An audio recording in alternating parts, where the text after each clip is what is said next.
Welcome back to Quark Talk. It's been a hot minute.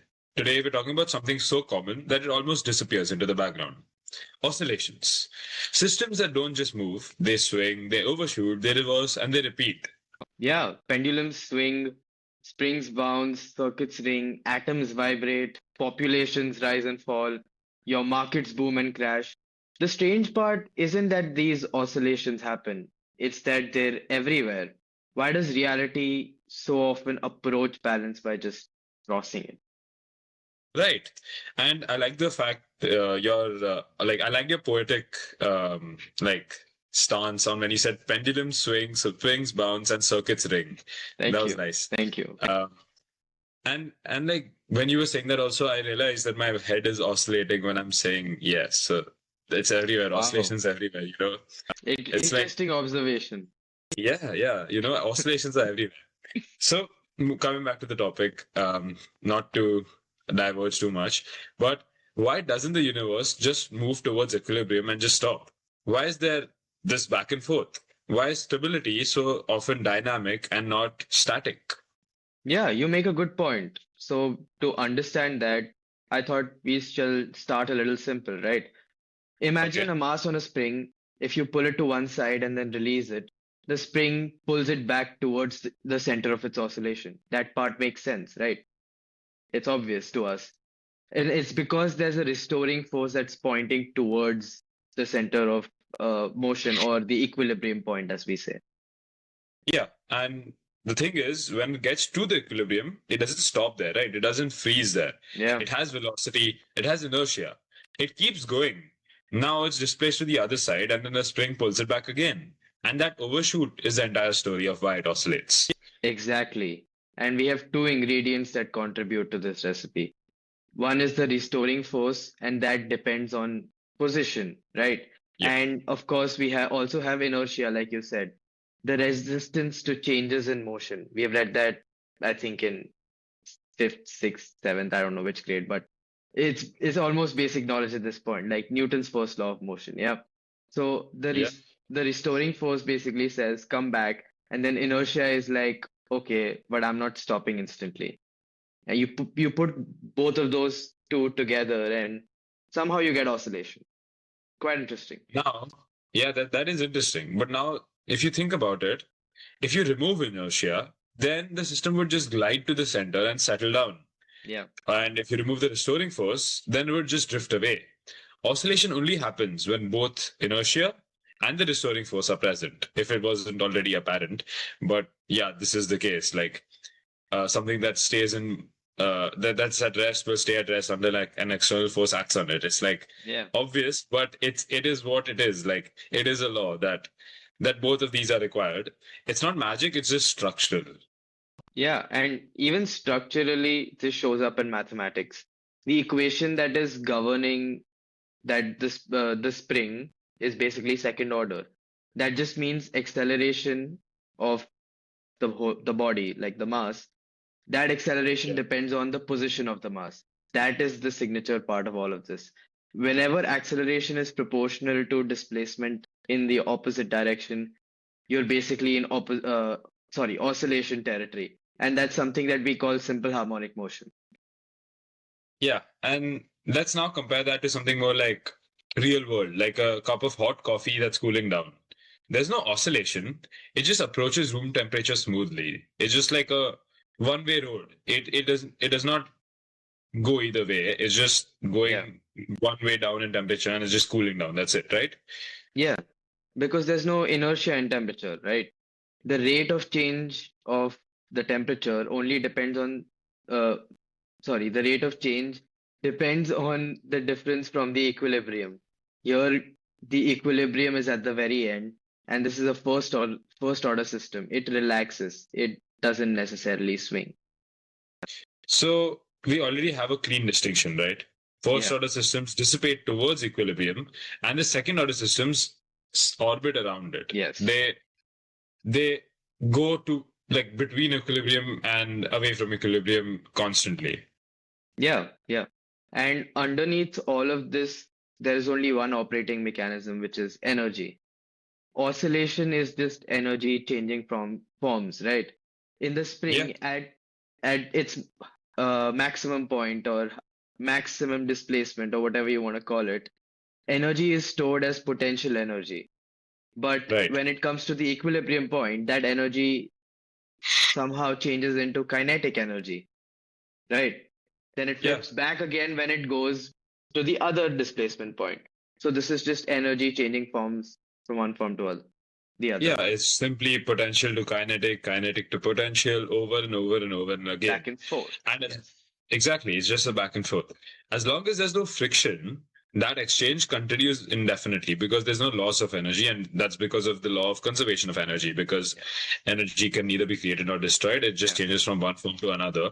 And if you keep doing that, then it will simply keep changing from one form to Yeah. another. It's not gonna get destroyed. So it's nothing mysterious. It's just energy, so-called sloshing between two reservoirs of sorts. Yeah. And once you see this oscillation as a structured energy exchange, you start spotting it everywhere. You can take electrical circuits, for example. There's this component in the circuit called a capacitor, and that capacitor stores energy in an electric field. There is another component which is called an inductor, and the inductor stores energy in the magnetic field. You connect both of them, give the system a little bit of a push, and energy flows back and forth. This is what is happening in each of the circuits that you have in your house. So for your fan, your AC, your lights, microwave, anything basically, this is what is happening. So charge builds, current flows, the magnetic field grows, and then collapses. And this sends energy back the other way. So you can see how the back and forth basically happens. And mechanically, if we think about what you just said, it's like a spring and a mass. Yes. Electrically, if we think about what you said, it's a capacitor and an inductor. Hmm. They're completely different physical ingredients, but mathematically, they're basically pretty identical. Like they speak about similar stuff. Yeah, that's one of the most interesting things in physics. The math doesn't necessarily care what the system is made up of. If the structure is the same, the behavior is also the same. And we can see it all around us. Nature reuses its patterns. I think one striking example of this is comparing the forces of gravity and electricity. Like the electric force between two particles is simply F is equal to K, the electric constant, times Q1 times Q2 upon R square. Yeah, And you can do the same thing with gravity. It's just the electric constant is replaced with the gravitational constant, big G, and it's M1, M2 upon R square, R being the distance in both cases, right?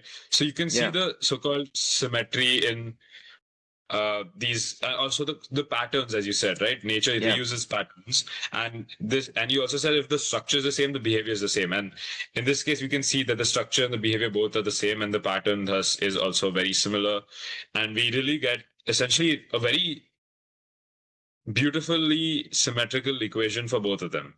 And yeah, that's so-called a sweet spot in terms of it is what is unusual and like simultaneously beautiful about the universe.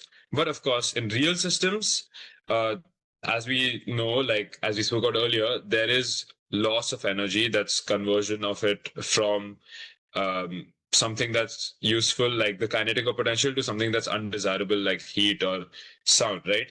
yeah. And that causes oscillations in real systems to fade. And so friction exists, for example, that's why it's there. Resistance exists, for example, and so energy will leak out as heat or sound or other stuff like that. Yeah. You get oscillations that shrink over time. That's why it is natural for us to think that the moving mass is going to stop at some time. And if you're talking about engineers call this phenomenon damping.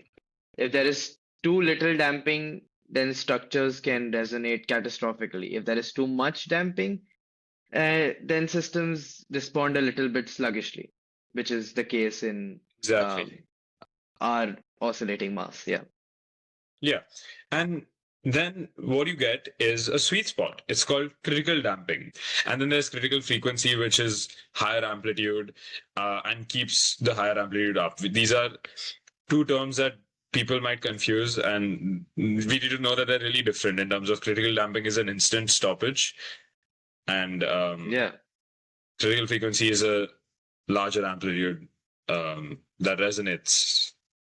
Yeah, basically, with the phenomenon of resonance, if you have one body and you try to force vibrations on that body through any external force, if there is one frequency that you hit, which Arnav rightly said, the critical frequency, if you hit that frequency, then it basically starts going berserk and it vibrates rapidly and with very large amplitudes. Like he said, critical damping is something where this the system almost instantly comes to a stop, and that's what you Right. would want in something like a car suspension, right? Think about it. Every Yeah. time that your car goes through a pothole, you wouldn't want it bouncing up and down for the rest of your journey, right? You would want it to come to a stop after a certain amount of time, and that's exactly what happens uh, with the critical damping in this case. And I think after all this discussion, we can come to conclude that oscillation is very powerful. But uncontrolled oscillation can also destroy bridges. It can potentially shake buildings and also tear apart machinery. And this is when resonance happens, right? Resonance happens when you drive a system at just the right frequency, which is its natural frequency, and it just goes berserk. The amplitude of oscillation just keeps growing. Right. It's kind of like thinking of it again from a real world perspective. If you're sitting in a children's park or like in just a park with a swing, and if you push a swing at the right time, if you're pushing someone else or if you're pushing yourself with your feet, that's not the point. The point is, if you push it right at the point um, where you are in your equilibrium position, it it so-called helps the rhythm and it helps you climb higher. But if you push at the wrong rhythm, it it effectively works to against you and it kind of slows you down. And that's where nothing interesting necessarily happens. It's just about timing Yeah. and reaching the so-called same frequency as the swings back and forth, the oscillations, so that you can increase your amplitude of like motion so that you can Yeah. have more fun, you know. Yeah. You Yeah. can go higher, be faster. Yeah. And that is just from like an outside perspective that we have, right? This is us or scientists rather just observing everything that we can with our naked eye. But if we zoom inside, like way inside, at the quantum level, Okay, this that's picture, way inside. yeah, You way zoomed a inside. lot. Yeah. Yeah, yeah.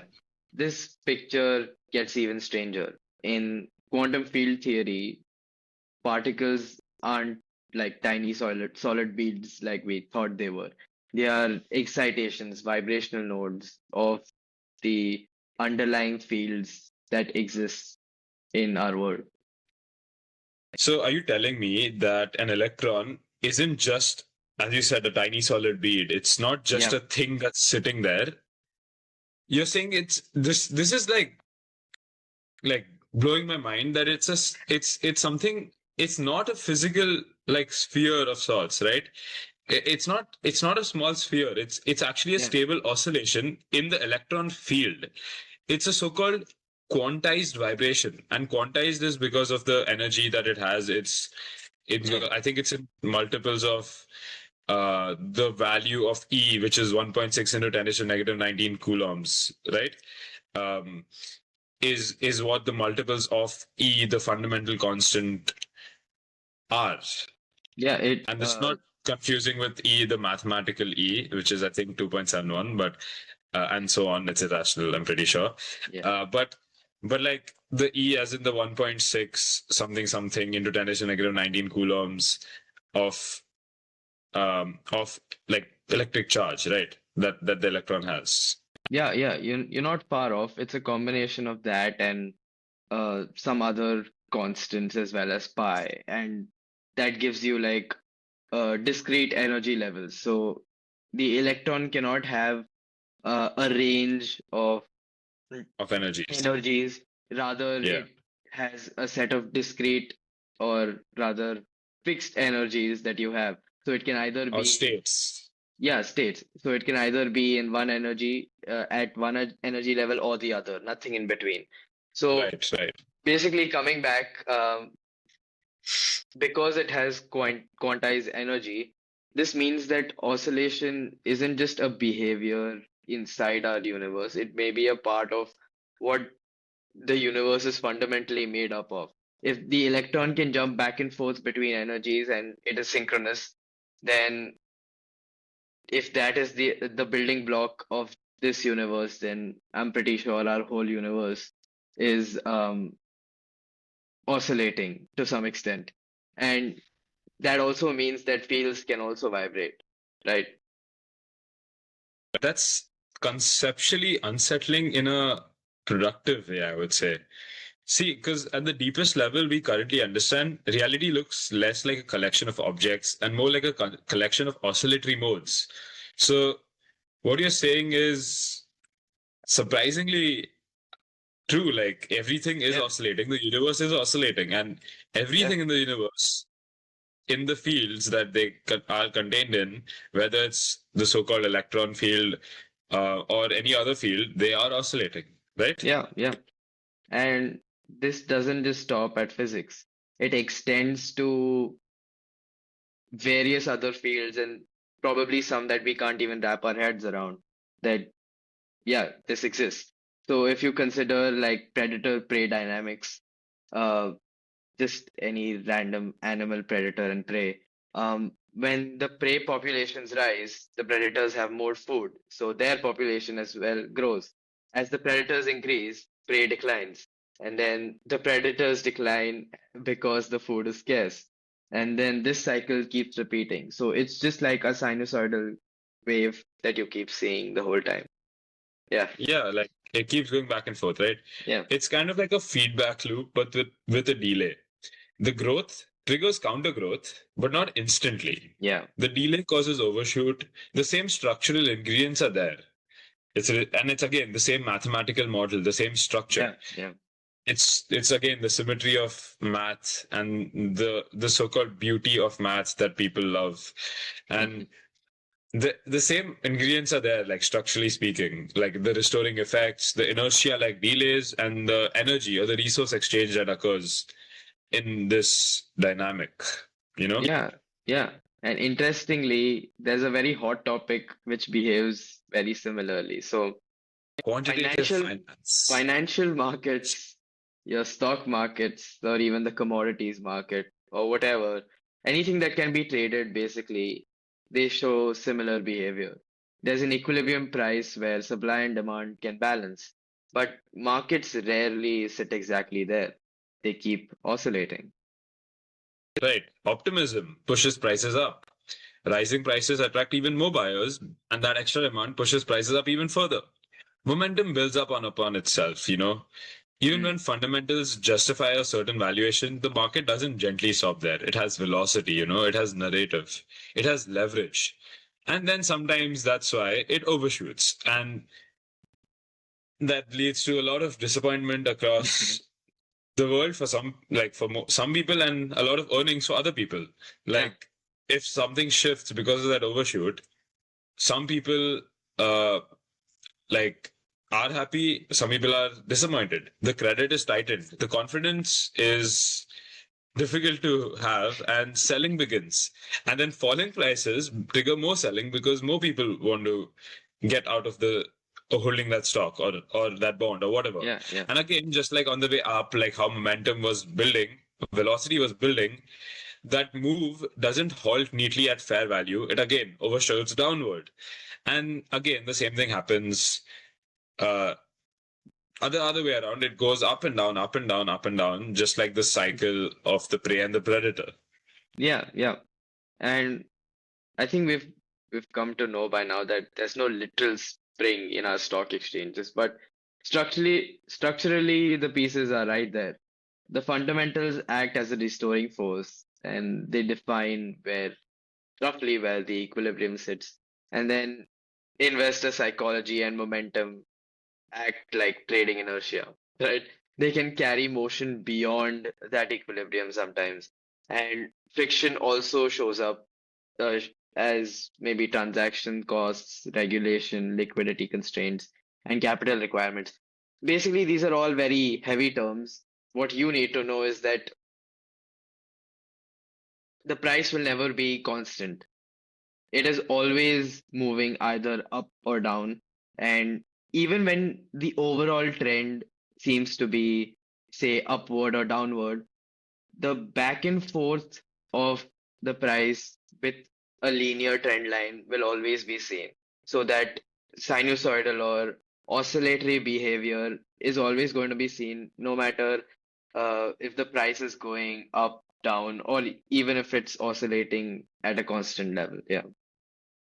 Yeah, and then if we layer in feedback loops, we can basically infer that positive feedback amplifies the movement, the rising prices validate the bullish beliefs, and falling prices validate fear. And that's destabilizing. But there's also negative feedback. Valuation models, risk controls, policy interventions, stuff like that. Like all of this Yeah. jargon of financial markets and the economic world. But the idea is that you pull the system back towards the fundamentals, back towards the Yeah. so-called the fair price or the price of equilibrium where everything is stable. Yeah. It's Yeah. not a sinusoidal curve anymore then.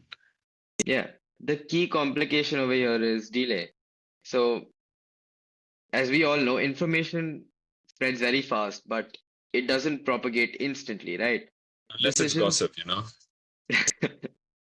decisions aren't made simultaneously, and by the time that this negative feedback loop fully kicks in, the system has already moved too far. So overshoot becomes less of a mistake and more of a built-in feature. And if you Yeah, study the mathematics of this, you know, in depth, in depth. you can actually find out that it is sometimes possible to beat the market average, depending on how your decision making and how strong your math is. Yeah. Yeah, that's what There's people this want to do. They want guy to called learn. Jim Simons. He basically beat the market and by a lot. So yeah, you might want to read up on him. But coming back, what Don't what we digress were too much. basically, yeah, we're digressing, but uh, oscillation, right? So Yeah, what's striking about this oscillation is that it's across mechanical systems, electrical circuits, predator-prey ecosystems, financial markets, right? And this yeah. structure keeps reappearing with different materials or different scales, but it has the same architecture, the same structure within it. Yeah, Yeah. Yeah, it's again like the same structure because of the same behavior, right? Like the math equations, like the yeah, physics equations. So that can be attributed to the fact that the ingredients that make up the scenarios are fundamental. The energy is stored in multiple forms, the inertia or delay that prevents instant adjustment, causes all of this, feedback that links present motion to future correction, or exchange between reservoirs. All of this, when these things coexist, the oscillation that results from it is not an anomaly. It's the expected or the default outcome. Like it's like the expected value in math. Like yeah, yeah, it's what we expect to happen because of the given conditions. yeah. So I guess the deeper answer to why does everything oscillate isn't that our nature prefers drama or cycles just for Also, aesthetic the universe reasons. isn't a gossip queen. Yeah, um, it's it's that mass resists acceleration. That's the whole fundamental of it. Mass That's resists too boring. acceleration. Fields store We energy. wanted the Agents drama. react with delay. You know, feedback loops couple actions and consequences. Those features guarantee this back and forth motion, not the nature being uh, a drama queen. I guess that's a bit less interesting, but it is what it is. Like it is the truth. So we understand then that equilibrium isn't usually a resting point, it's just a crossing point if you think about it. Because it's a location that systems pass through on the way to the other side. So it's a way of saying that stability doesn't necessarily imply stillness. Yeah. It implies bounded motion, and you can have both static equilibrium and dynamic equilibrium. The swings remain contained, the amplitude won't grow without limit. It's kind of like those chemical reactions that continuously occur, that are in a dynamic equilibrium, where the ratio of the reactants to the products constantly is changing, Yeah. but it's still stable. And it's really beautiful to look at, some of these, or maybe I guess all of them. I'm not going to discriminate between reactions, but some of these reactions that I have seen are really fun to look at. Yeah. Um, Yeah. the dynamic equilibrium ones, it's fun. I think we forgot to mention this chemistry part of it, but yeah, maybe Yeah, next time, yeah. right? Maybe next time. It's the But homework. It's yeah, their yeah. homework. I Look like at your poetic reference as well. At least I thought it was poetic. Stability doesn't mean stillness. It was nice. It was nice. Thank you, thank you. But yeah, not digressing again. Just some final thoughts. Once we internalize the structure of this oscillatory motion, these cycles stop feeling mysterious to us, right? It seems almost Yeah, natural. yeah, yeah. So we stop asking like, why did this spike, or where is this restoring force, or what is carrying this momentum? Where is this energy or capital or population that is being stored and exchanged and whatnot? And when you Yeah, when you can and when you successfully identify those elements that you just spoke about, the oscillation so-called becomes predictable in form. Even if it's not precise, you're like somewhat accurate, I would say. yeah, And it's kind of like knowing that the exact peaks and troughs, like knowing them is hard, but knowing the existence of those peaks and troughs is not as hard because you know that those swings exist. You know? yeah. And there's something a little bit clarifying about that, I would say. The world swings, not randomly, not arbitrarily. It just swings because its its structure makes swinging natural. Oh, I thought we were gonna say it's like a vibe.